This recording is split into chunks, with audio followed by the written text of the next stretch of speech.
है कि आज 31 मार्च है और आज सुबह 4:56 पर आरटी ने इसे पोस्ट किया है। ये सुबह हुए हमले की जो तस्वीरें हैं, अगर आप उन्हें देखें और इसकी गहराई को इस बात से समझें कि ट्रंप ने अपने ट्रुथ सोशल पर केवल एक मैसेज के रूप में इस तस्वीर को लगाया हुआ था, जिसके मायने ये निकाले जा रहे थे कि इन्होंने एक बड़ा बंकर बस्टर बम चला दिया है B-2 बॉम्बर से।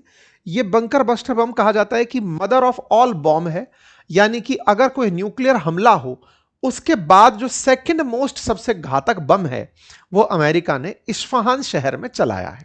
कहां है ये इस्फहान शहर? ये रहा साहब, ईरान के बिल्कुल मध्य में है। क्या खासियत है? कहा जाता है कि ईरान ने अपना सारा असलहा, मिसाइल, अपने यूरेनियम को एनरिच करके यहीं रखा हुआ है।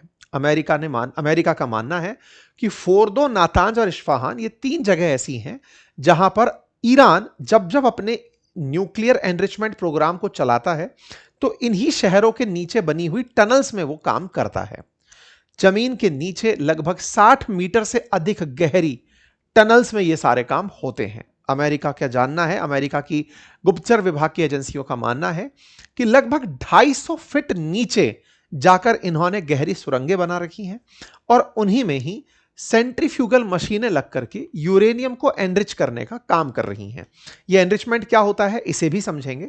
फिलहाल के लिए इसी इस्फहान शहर में जहां यूरेनियम एनरिच हो रहा है वहां की तस्वीरें कुछ इस तरह की आज सुबह सुबह निकल कर आई। अमेरिका इस चीज की लंबे समय से तैयारी कर रहा है।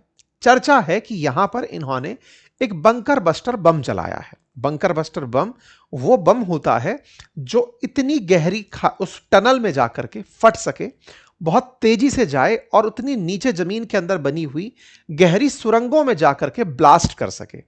इसी ब्लास्ट के साथ साथ एक खबर और एक दिन पहले आती है कि ट्रंप चाहते हैं कि वो मिलिट्री ऑपरेशन करके ईरान के यूरेनियम को चुरा कर वापस ले आएं। इसको चुराना कहें या फिर छीन कर ले आएं। यूरेनियम के बारे में अपडेट यह है कि ईरान के पास 400 किलोग्राम के आसपास एनरिच्ड यूरेनियम है जिसे वह परमाणु बम बनाने में उपयोग में ले सकता है। उसे लाने के लिए अमेरिका ईरान में पैदल सैनिक उतार सकता है। अपडेट यह है कि 10,000 अतिरिक्त सैनिक और भेजे जा रहे हैं। अभी एक दिन पहले ही 3500 सैनिक की खबर आपने सुनी थी, अब 10,000 और सैनिक भेजने की बातें चल रही हैं। कुल मिलाकर अमेरिका ने जिस उद्देश्य से इस युद्ध को शुरू किया था, उद्देश्य था कि ईरान यूरेनियम के माध्यम से न्यूक्लियर बम ना बना ले, दूसरा अपने मिसाइल प्रोग्राम को बंद करे, तीसरा अमेरिका को धमकाना बंद करे। इन सबके कोर में न्यूक्लियर बॉम्ब था। कहा जाता है कि एक फुटबॉल के आकार का न्यूक्लियर बॉम्ब पूरे 10 लाख की आबादी वाले शहर को तबाह करने के लिए पर्याप्त है। ऐसे में अगर यूरेनियम ईरान के पास उपलब्ध रहता है तो वो उस यूरेनियम से दुनिया के किसी भी शहर में बहुत बड़ी विभीषिका ला सकता है। तो अमेरिका ईरान को ऐसे यूरेनियम को रखने नहीं देना चाहता, इसीलिए वो उसे टारगेट कर रहा है। अब थोड़ा सा हम यूरेनियम के बारे में भी जान ही लेते हैं। साथियों, यूरेनियम नाम का ये जो तत्व आप सुन रहे हैं, ये रेडियो एक्टिव पदार्थ है। यहां से अल्फा, बीटा, गामा जैसी विकिरणें बाहर निकलती हैं। जब यह तत्व बम के रूप में बनाकर कहीं नाभिकीय विखंडन अभिक्रिया से गुजरता है तो यह तो हुई तकनीकी भाषा। यूरेनियम को कुछ इस प्रकार से आप पीरियोडिक टेबल के एक तत्व के रूप में पहचानते हैं जिसका एटॉमिक नंबर 92 होता है। एटॉमिक नंबर 92 वाला यूरेनियम 238 के फॉर्म में जनरली पाया जाता है। यूरेनियम पीरियोडिक टेबल के अंदर उपस्थित एक ऐसा एलिमेंट जो अपने कई आइसोटॉप्स के कारण जाना जाता है। आइसोटॉप्स का मतलब इसके सेम एटॉमिक नंबर पर बहुत सारे समस्थानिक उपलब्ध होते हैं। यूरेनियम 92 233, यूरेनियम 92 235, यूरेनियम 92 238, यानी कि यहां पर 33 35 38 लिखा जाता है। यहां पर जब 235 वाला यूरेनियम उपलब्ध होता है तो वो यूरेनियम सबसे घातक यूरेनियम माना जाता है। जैसे लोहे को लोहे के अयस्क के रूप में निकाला जाता है खदानों से, वैसे ही यूरेनियम को पिच ब्लेंड के रूप में निकाला जाता है खदान से। यूरेनियम का जो ओर है वो पिच ब्लेंड है और उस पिच ब्लेंड से यूरेनियम U35 निकालना एक बहुत बड़ी प्रक्रिया है। कहा जाता है कि 100 किलो अगर आपने यूरेनियम निकल कर रखा हो तो उसमें से यूरेनियम U235 की जो मात्रा है ये 1% से भी कम होती है। ऐसा करने के लिए बड़ी बड़ी सेंट्रीफ्यूगल मशीनों की जरूरत पड़ती है, जो रात दिन घूम घूम कर जैसे दूध से मक्खन निकलता है, ऐसे उस ओर से यूरेनियम U-35 बाहर निकालती हैं। 235 जो यूरेनियम है, उसको बनाने के लिए कुछ रासायनिक अभिक्रिया भी होती हैं। जैसे इस 238 से कुछ अल्फा बीटा गामा जैसी चीजों को बाहर निकालकर इसे 235 में बदला जा सकता है। इस प्रक्रिया के लिए भी नाभिकीय अभिक्रियाओं की आवश्यकता होती है। इन नाभिकीय अभिक्रियाओं को कराने के बाद यूरेनियम 235 की मात्रा बढ़ाने के इस प्रोसेस को यूरेनियम एनरिचमेंट कहते हैं। यूरेनियम एनरिच्ड जब हो जाता है 90% से ज्यादा, तब वो न्यूक्लियर बॉम्ब बन पाता है। कहा जाता है कि ईरान के पास 400 किलोग्राम से अधिक एनरिच्ड यूरेनियम है, लेकिन उसकी प्योरिटी अभी 60% ही है। अगर वो 90% पार कर गई तो वो न्यूक्लियर बॉम्ब बनाने में काम आ जाएगी। उम्मीद है कि आप लोगों को यह जानकारी समझ में आई हो। 3 से 5% तक ही अगर एनरिच्ड यूरेनियम होता है तो वह न्यूक्लियर पावर प्लांट में काम आ जाता है। अगर 20% तक है तो उसे हाई लेवल का एनरिच्ड यूरेनियम माना जाता है, लेकिन उससे वेपन नहीं बनते।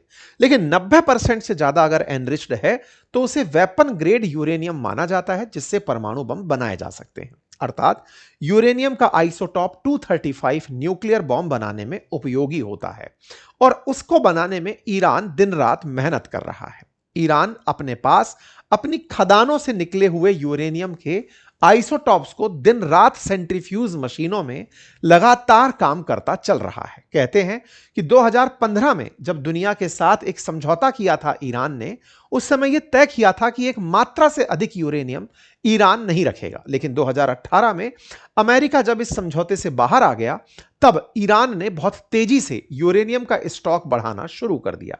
कहते हैं कि इन तमाम लगी हुई मशीनों से, ये ईरान के एक राष्ट्रपति हैं अहमदीनेजाद, जो कभी पहले हुआ करते थे, वो इन सेंट्रीफ्यूज मशीनों के साथ आपको दिखाई दे रहे हैं, जहां यूरेनियम का एनरिचमेंट हो रहा होता है। अर्थात न्यूक्लियर वेपन बनाने से पूर्व की जो प्रक्रिया है, उसमें यूरेनियम 235 का होना जरूरी है।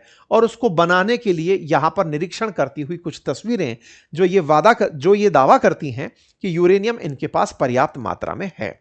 ठीक है, अब आप में से कुछ लोग ये कहेंगे कि सर 2025 के जून में भी तो ट्रंप ने कहा था कि हमने ईरान पर हमला करके उनका न्यूक्लियर वेपन बनाने का प्रोग्राम रद्द कर दिया है, अब वो नहीं बना पाएंगे। तो ऐसा उस समय क्या हुआ था? तो असल में जिन टनल्स के अंदर यह काम चल रहा है, जिन गहरी टनल्स में यह काम हो रहा है, 2025 में B-2 बॉम्बर्स के थ्रू अमेरिका ने हमला करके इन मशीनों को नुकसान पहुंचा दिया था। यानी कि एनरिच्ड यूरेनियम बनाने में जो मशीनें लगी हुई हैं, वो काम की नहीं बची थी। ट्रंप ने ऐसा उस समय अनाउंस किया था और एक भारी मलबा बन गया था। इस काम को करने के लिए अमेरिका ने B-2 बॉम्बर का इस्तेमाल किया था। ये एक इनका 6th जनरेशन सो कॉल्ड, हालांकि 5th जनरेशन से 6th जनरेशन के बीच में है, स्टेल्थ टेक्नोलॉजी से युक्त एक हवाई जहाज है जो सबसे भारी बम यानी कि 2000 टन तक के बम को ले जाने की क्षमता क्लेम की जाती है कि यह बंकर बस्टर बम ले जा सकता है। ऐसी जगह बम गिरा सकता है, पेनिट्रेशन कर सकता है, पहाड़ों में छेद कर सकता है, ऐसे बम गिरा सकता है। न्यूक्लियर बम के बाद सबसे घातक बम गिराने की क्षमता ये वाला जो विमान है ये रखता है। इन्हीं माध्यम से अमेरिका ने पिछली बार हमले करवाए थे और जो हमले हुए थे उसमें 13,600 किलोग्राम के बमों का इस्तेमाल किया गया था, जो कि लगभग 200 फीट की गहराई तक जाकर के नुकसान पहुंचा सकते थे, क्योंकि ईरान ने गहरी टनल्स में इस तरह की सुविधाओं को रखा हुआ है।